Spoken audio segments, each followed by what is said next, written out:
Can I have your attention? Okay, thank you. So, as I think everybody knows, our special guest is the chairman of the Federal Reserve Board, who has now completed 5 years as chairman as of 2 days ago, your 5th year, and now been on the Fed board for almost 12 years. So, Jay, thank you very much for being here. And why don't we start with an easy question?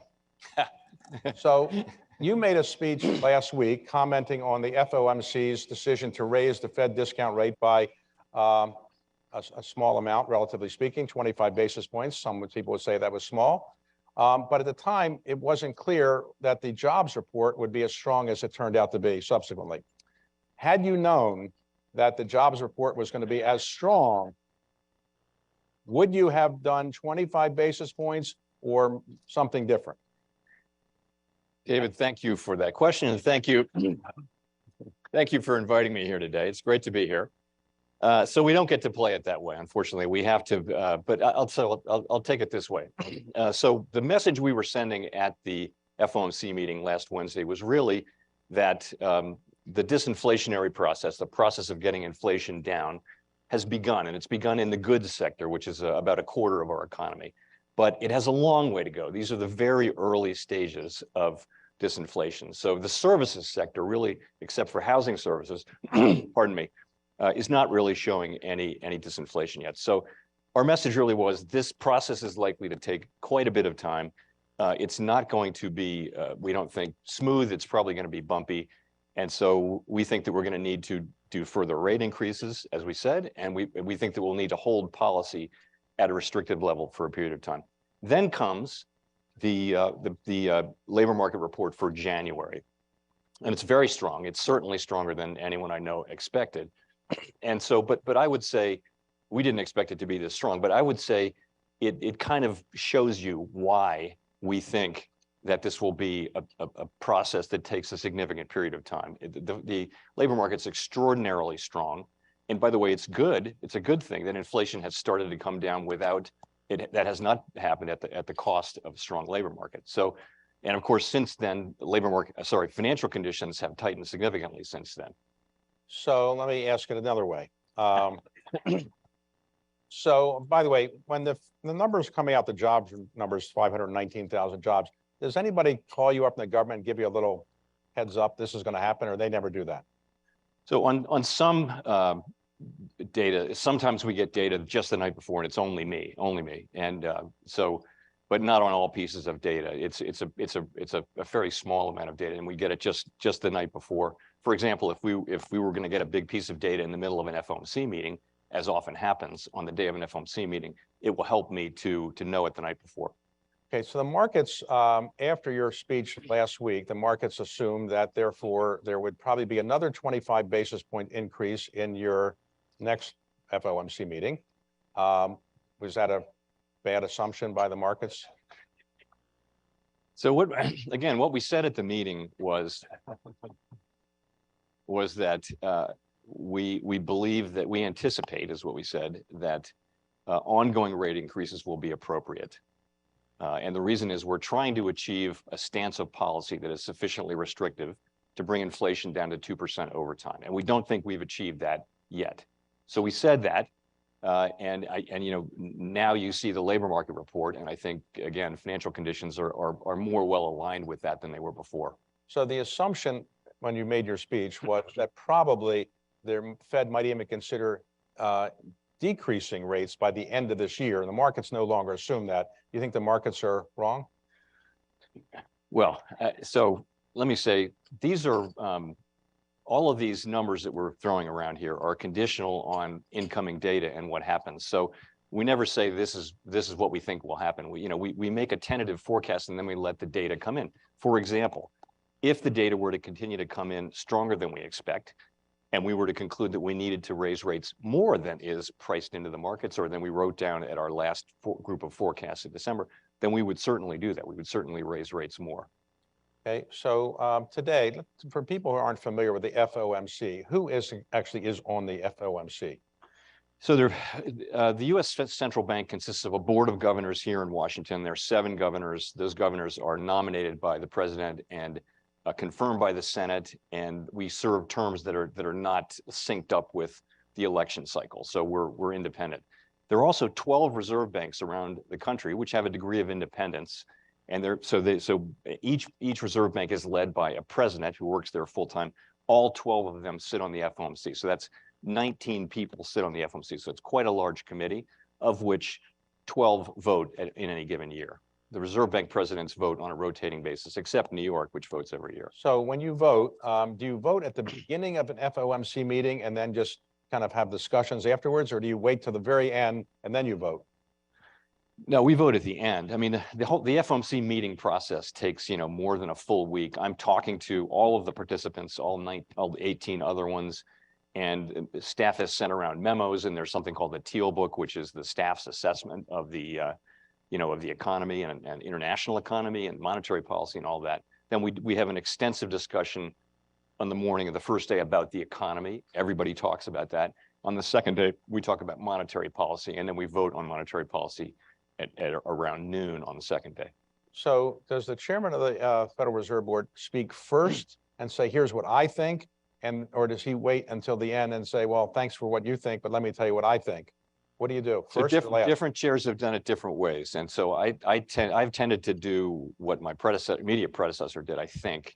Well, this is what I do. I speak last on the sort of the economic go around. So everyone else talks about what they think about the economy and in their district, for example, if they're Reserve Bank president. And I listen to all that, and then I give my comments at the end, and I kind of sum up what people have said. And then I speak first on monetary policy. Okay, so you've said your inflation rate target is 2%, but why 2% and not 3%? 3%, could be tolerable, really. I mean, for most of organized history, 3% is considered okay. Why do you want 2%? So 2% is the global standard, and that is our objective. 2% as measured by the PCE index, and that's not something we're looking at changing. That isn't going to change. That's not going to change. Not going to change, no. But okay, so you need to get to 2%, and your goal to get there is by what period of time would you like to get there? Well, we say that we're using our tools to get there over time. If you look at our forecasts, we expect 2023 to be a year of significant declines in inflation, and it's actually our job to make sure that that's the case. But I would tell you that with inflation, headline PCE inflation is running about 5%. This is on a 12-month basis. Core is running at 4.4. My guess is it will take certainly into not just this year, but next year to get down close to 2%. Okay, so 2% is firm. You're not going to get off that. Yes. Okay. So the theory of raising interest rates is that it will decrease economic activity and increase unemployment. But you've been increasing interest rates for a while, and unemployment is now at a record low. So what's wrong with the theory? Why is unemployment not going higher? Well, the labor market is strong because the economy is strong. And as I mentioned, it's a good thing that we've been able to see the beginnings of disinflation without seeing the labor market weaken. It's just that there's a lot of demand for workers. In fact, if you look at the supply of workers versus demand for workers, demand for U.S. workers is now more than 5 million greater than the available supply. And the available supply consists of people who are either working or actively looking for a job. So this was not the case before the pandemic. The pandemic really had a left a lasting mark so far on labor supply in the United States. The labor force participation rate came down, and there now is a shortage of workers, and it almost feels more structural than cyclical. So that's a significant issue. Now, you've resisted, I think, saying what unemployment rate would be acceptable to you, I think. But is there an unemployment rate that you think would moderate inflation such that you would tolerate unemployment at 4%, 5%, 6%? I guess I think about it this way. We have two goals that Congress has assigned us: maximum employment and price stability. Price stability, as we've agreed, is 2% inflation. Maximum employment means if you want a job, you can get one. So right now, the labor market is at least at maximum employment. Many would say that it is out of balance with more demand than there is supply. So what we're trying to do is get inflation down. We're not targeting a different unemployment rate. We're trying to use our tools to get inflation to come down over time.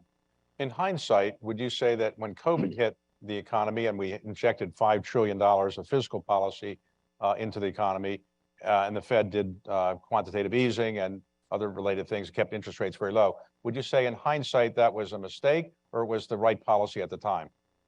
So I think you have to go back to the decisions that were made in real time. And it was something nobody had ever seen. The global economy came to a virtual standstill. People were talking about depression. People were talking, and we didn't think we had no idea when we would get vaccines that worked. So Congress took very strong measures and we took very strong measures. And you see where the economy is. You've got a very, very strong labor market, but you have high inflation. As I mentioned, we're at the beginning of getting that down. If you look around the world, though, at other countries, they're also experiencing high inflation, including countries that didn't do as much as we did, either from a fiscal or monetary standpoint. So that tells you, though, that a big part of this inflation is actually related to the pandemic itself, the shutdown and then the reopening. That's a big part of it. Now, the quantitative easing program has increased the balance sheet, I guess, of the Fed. And what is your balance sheet now? I think it's $8.4 trillion. You must sound like you're pretty, sounds 8.4 trillion. That was yesterday's number. Okay, all right, 8.4 trillion. What would you like it to get down to over the next year or two? Is there some lower number? So we are in the process of shrinking the balance sheet actively, actually passively, as I should say. So what happens is as Treasury securities on our balance sheet mature up to a cap, a monthly cap, the balance sheet shrinks in that amount. Same thing with mortgage-backed securities as they are prepaid or so the balance sheet is shrinking. In terms of the target level of it, we haven't put a specific dollar number on it. The idea is we're in a regime of ample reserves. Reserves are basically deposits at the reserve banks. And when we get close to that level where we feel that reserves are ample, kind of where we were before the pandemic, then we'll slow down and we'll sort of test where we are. But it'll be a couple of years, we think, till we get to that level. The Fed does not sell securities. They waits for them to mature and then you just cash them in, right? You're not in the market selling securities that are not yet mature. Is that correct? That is correct. It's also correct, though, that we've said we would consider sales of mortgage-backed securities, but I will tell you that's not something that is on the list of active things being actively considered. So there's some people that are worried about the federal debt limit and that we might not be able to extend it on time. We have $31.4 trillion of debt. Are you a little worried about the debt limit not getting extended? So the debt limit is really something for the fiscal authorities to deal with. The Fed, our only role in this is that we're the fiscal agent of the Treasury Department. We're not a policymaker on that. And I will just say this. This really can only end one way, and that is with Congress raising the debt ceiling in a timely fashion so that the U.S. can pay all of its bills when and as due. That's what has to happen. And if that doesn't happen, no one should think that the Fed has the ability to shield the financial markets or the economy from the consequences of moving too slow. So you don't have any program in place ready to go if, in fact, the debt limit isn't passed in time? This is something that Congress has to deal with. And the so-called $1 trillion gold coin solution is not one you're in favor of, I guess. As I said, this ends in only one way, okay. And that way is Congress voting to raise the debt ceiling so that the U.S. can pay all of our bills. Okay. In terms of consultation, do you consult regularly with the Treasury Secretary or the head of the National Economic Council or the President of the United States? How do you kind of relate to the administration?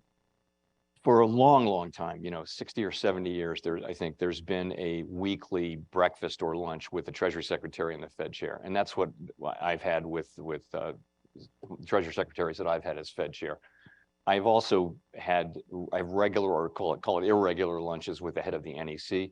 We also have regularly scheduled lunches with the Council of Economic Advisors. And that's really the institutional structure of our contacts with the administration.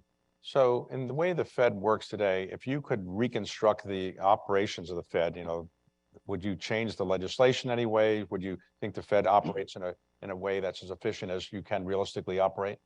We're not looking for any changes to the Federal Reserve Act. I mean, I think it does work. The structure that I discussed earlier, where you've got the 12 Reserve Bank presidents coming in, what that assures, really, it institutionalizes diversity of thought. So we get different people coming in who've got different backgrounds, different careers, and they think different ways. And I think that's enormously beneficial to our decision-making process. So there has been discussion recently about the Fed, some Fed members, Fed board presidents selling their securities and maybe not doing everything they were supposed to do in terms of disclosing it. What have you done to fix that process? We put a new system and a new set of rules in place, which I think are best in class for a public institution like the Fed.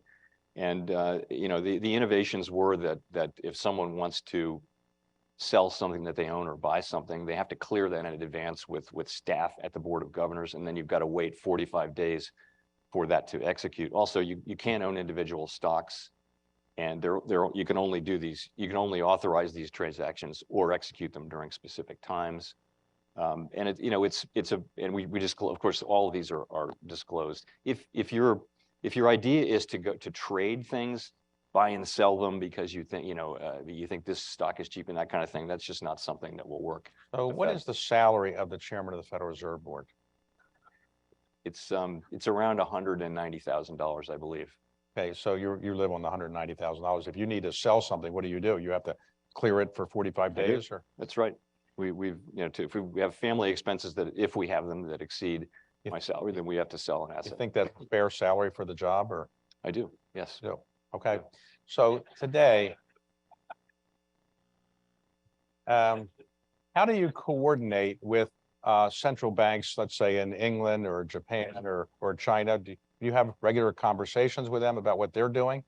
We do, and I meet 6 times a year in Switzerland with the heads of many central banks, even the small and medium-sized ones in Basel at the Bank for International Settlements. In addition, among the major central banks, I have regular dialogues going with most of them. And so what we're talking though about is really what's happening in the economy and how are you thinking about policy and that kind of thing. It's very important that we keep those discussions going, because particularly in a crisis, you're going to need to know each other, and you're going to be able to trust each other. And do you think the U.S. economy is pretty much in control of its own inflation rate, or are there events outside the United States like what China is doing or the Ukraine war that are affecting inflation and make you nervous about where inflation might be going? We have the tools, the Fed has the tools to achieve our 2% goal over time. But inflation in the United States is, of course, very closely related to things that happen here, including the balance between supply and demand. It's also affected by, for example, commodity prices that are really set on the global markets. Oil and many agricultural commodities are priced globally. So that there are certainly, it's an integrated global economy and global markets, and we are part of that. So you get data from all the various government agencies, but do you ever use anecdotal things, like you go to the supermarket and you see prices are high and you say this price is high? Or how do you ever get anecdotal things, or people ever call you up or friends and say, by the way, you should do this or that? Do you ever get that kind of information, or do you only get it from the government reports? I mostly get data, but I will say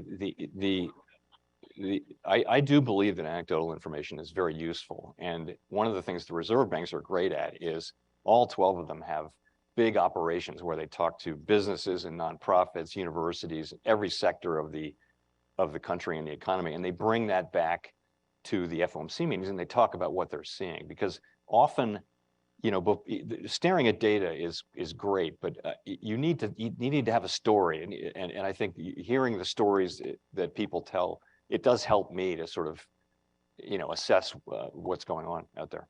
So as the chairman of the Federal Reserve is obviously an important job. How do you reduce the stress level you have? I mean, you can't be watching economic numbers all the time. So what do you do to relieve the stress other than interviews like this? The usual things. I read pretty light fiction, detective and spy fiction. I exercise as much as I can. As you know, I like to ride my bike. I play the guitar, play music. Wait a second, is that safe, riding a bike? Dangerous and it's safe. It's safe if you stay on the bike. And okay, you're good at that. That's what I try to do. You still play the guitar, or you're still... I do. Yeah. Your hair is awfully short for playing the guitar. Don't you need longer hair? Was Yes. Your hair longer when you were younger? Grayer. It's too gray too. So. Okay. So let me ask you about the issue of what it's like to be chairman of the Fed. You can't go have regular friendship kind of dinners or meetings, can you, people treat you much differently, I assume, than they used to, right? When you go to a restaurant, are people listening to what you're saying or something like that? I have always thought that my jokes were funny, David. No, yes, I've never been a public figure before like this. Recording in progress. It's a great honor to serve. But yeah, when you go in public places, you have to be very careful about. And does the President of the United States ever call you with any advice, or you don't realize he doesn't? Did President Trump ever call you, or President Biden ever call you, or? Well, I think it's a matter of public record that President Trump did used to call me from time to time. Okay. What did he call you? No, I haven't had that kind of, I haven't gotten any calls from President Biden. Okay, so the biggest challenge you have now is being able to keep a straight face, not telling people what you're going to do in the future, and look at the data and then come up with the right solution, right? That's mostly it. I think the biggest challenge we face at the Fed is completing the process of getting inflation down to 2%. And what I want to point out is that we're seeing disinflation in the goods sector. We expect to see it in the housing services sector. And these are the three parts of the core PCE inflation index that we look at. There's 56% of the economy, which is the rest of the services sector. It's the biggest part, obviously. And we're not seeing disinflation there yet. And that's going to take some time. And we need to be patient. And we think we're going to need to keep rates at a restrictive level for a period of time before that comes down. So when you made your speech the other day, when you talked about the Fed discount rate, you used the word disinflation 11 times. Not that I'm counting, but 11 times. So you were saying that disinflation is beginning to appear. Would you use that word 11 times again today after the jobs report, or you would be less inclined to use that word so much? I might use I might say it. I would certainly use the word disinflation, yes, which means declining inflation, and I would call it declining inflation too. And today, what about the total debt of the United States, which produces some inflation, 31.4, leaving aside the debt limit? Are you worried about the total indebtedness of the United States producing inflation, or you don't think that's a big problem? Yeah, it's not the level of debt. I would say the thing I'd say about the level of debt is really, it's not, first of all, it's not the Fed's job, but I would say that we're on an unsustainable fiscal path at the federal government level. That has been the case for some time, and it's something we will have to deal with. And it's better to deal with it sooner rather than later. Now, many of your predecessors were economists. You were trained as a lawyer. They spoke in what I call Fed speak, which is to say incomprehensible kind of economic language, which was done intentionally, I think, sometimes they would say. So you tend to speak in English. Has that been a plus, you'd say, when you're dealing with members of Congress, they can understand what you're saying? I like to think so. I've made it a real priority to engage a lot with Congress. In our system of government, unlike the parliamentary system, our accountability is to the legislature. It's to Senate and the House, and particularly the two oversight committees, Senate Banking and House Financial Services. And I think it's very important that we respect that and explain what we're doing and listen to their concerns and share with them how we're thinking about things. And I think they appreciate that. But that is, we have this precious independence. We can't be removed from office. We serve these long terms. The other side of that has to be accountability.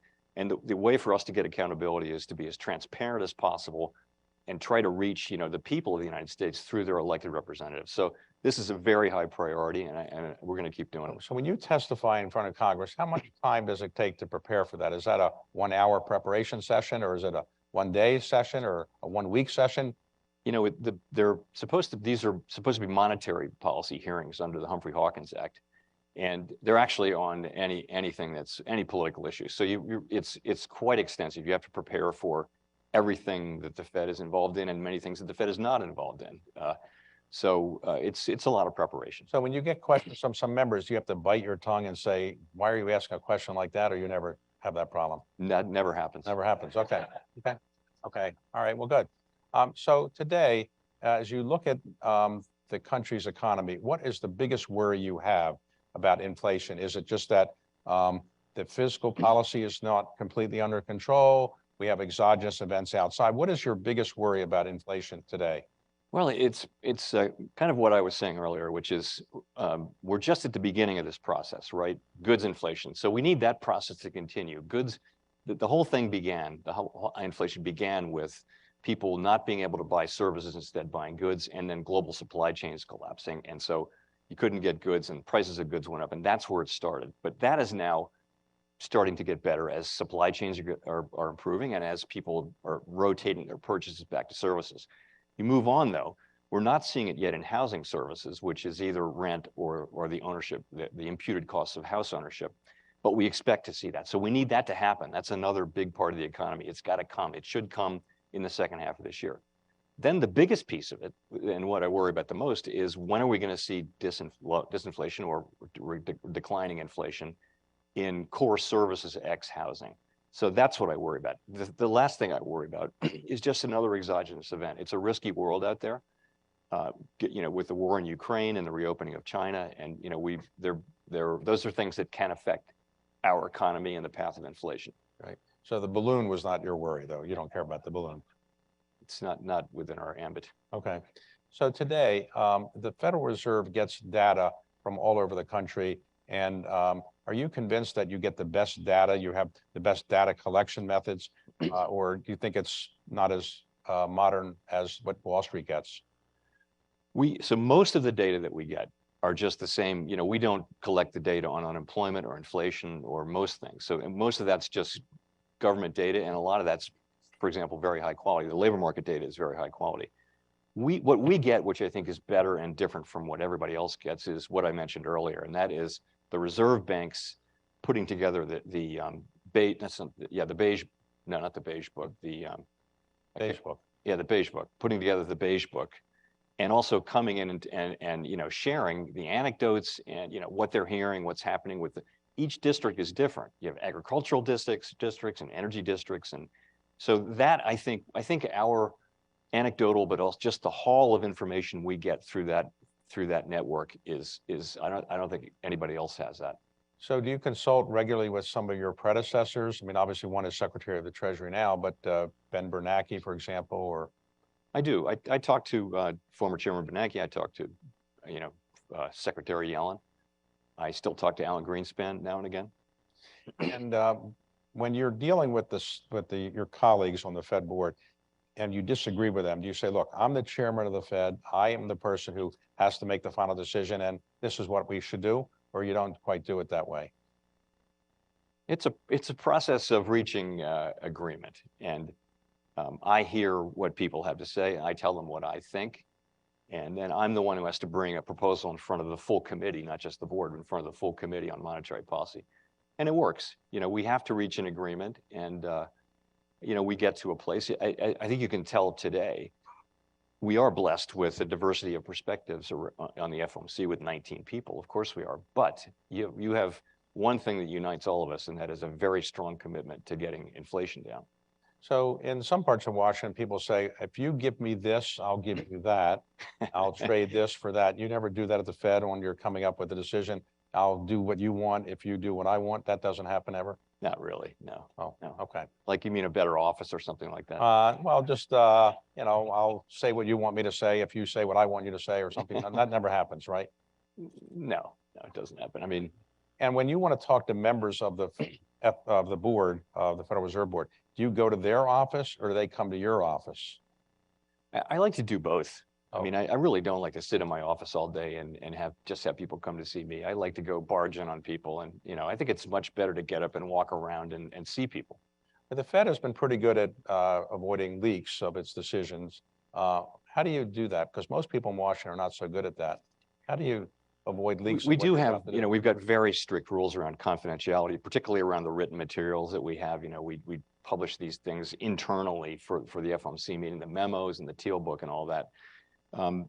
But the other thing to remember, though, is, we're not trying to hide our decisions from the public. We actually, in modern monetary policy, we want the public to understand how we think, how we're thinking, and if markets really understand how you're thinking and a new piece of data comes in, the markets will go, well, they're going to do this, and it sort of happens organically. And that happened all last year as we were, talking about raising rates. The market priced in rate increases long before we actually enacted them. So It's not, we want to be transparent. We're not looking to surprise markets with these decisions. But from the time that you make your decision on the FOMC, whatever time it is during the day, and your press conference is at 2 o'clock or something like that? 2:30. 2:30. Yeah. So your decision is made by 2 o'clock or whenever it is, or something like that. So you got a half hour, but you have to avoid leaks during that half hour because that's very market sensitive information.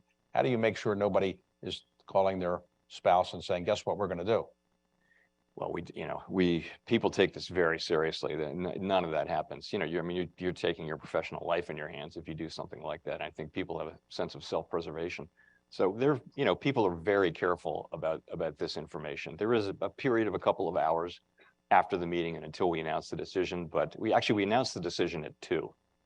The press conference is at 2:30. So I think, it's a fairly small group of senior staff and policymakers that kind of know what happened and what we're going to say. And I just think everybody understands that you've just got to be really careful with that. To go back to the jobs discussion, if next month you had another 519,000 jobs created, net jobs, would that be good or bad from your point of view? Have we a lot of people working, but maybe producing more inflation?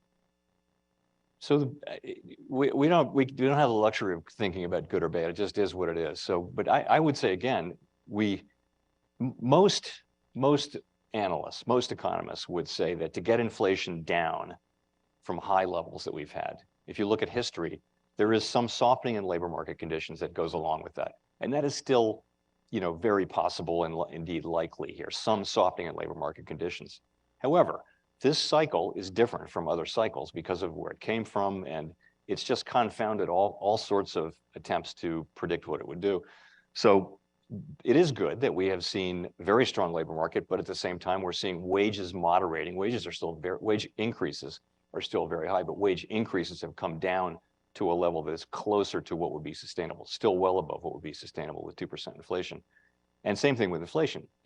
Inflation is starting to come down and the labor market hasn't softened. We do expect that it will soften, but it will do what it will do. Our job is to get inflation down to 2% and preserve maximum employment. So when the FOMC meets, as it does regularly, eight times a year? Yes. Eight times. You pretty much know how the decision is going to come out before you actually get together because you've been talking to each other? Or does the meeting of the FOMC change minds in ways that you might not have expected before the meeting started? It depends on the meeting. I talk to each of the 18 other participants at least once, and we go through everything. What's your analysis of the economy? How are you thinking about monetary policy? How are you thinking about the path forward and all of that? So in some meetings, I will say some of the time, you get into a discussion at the meeting which suggests that maybe you should communicate differently. And then we'll think about that. And we might actually take a break in the middle of the meeting and then go off with a smaller group and think about that and come back and make changes. Sometimes, though, everything plays out as expected. And when you're having these FOMC meetings, I assume somebody sweeps the room to make sure there's no bugs and anything. Yes, all that. So no leaks. No. Okay. And today, as you look forward, as we are going forward for the next remainder of this year, your basic view would be you'd be happy if the inflation rate were to get down by the end of the year to 2%, may be unrealistic, but your core inflation now or overall inflation you think is about 4.5%, something like that, or what would you say it is? It's in that range. There are different measures. Okay. Yes, we expect significant progress on inflation this year, and again, it's our job to produce it. And I want to say again, we throw these numbers around, but the reality is we're going to react to the data. So if we continue to get, for example, strong labor market reports or higher inflation reports, it may well be the case that we have to do more and raise hikes more than is priced in. So if I wanted to go get a mortgage on a house I was going to buy, for example, you would say I'm not going to be any better off waiting till next year than now because rates aren't going to come down that much at the beginning of next year. So I might as well get the house now, mortgage. So surprisingly enough, I get a lot of requests for advice on those kind of things. And you don't give any? And but I really can't. Okay. I really can't respond. So, okay. So on the whole, to summarize where you are, you're basically saying that the jobs data that came out was a little bit surprising, but in the end, you're you've taken into account, and you're pretty comfortable with the guidance you gave last time, and you're not prepared to give anything that's completely different guidance than you gave last week. Well, I mean, this is a world in which we've had the labor market report, and I think that does, I think it underscores the message that I was sending at the press conference and in the meeting, that we have a significant road ahead to get inflation down to 2%. And I think there's been an expectation that it'll go away quickly and painlessly, and I don't think that's at all guaranteed. That's not the base case. The base case is for me is that it will take some time, and we'll have to do more rate increases, and then we'll have to look around and see whether we've done enough. Okay.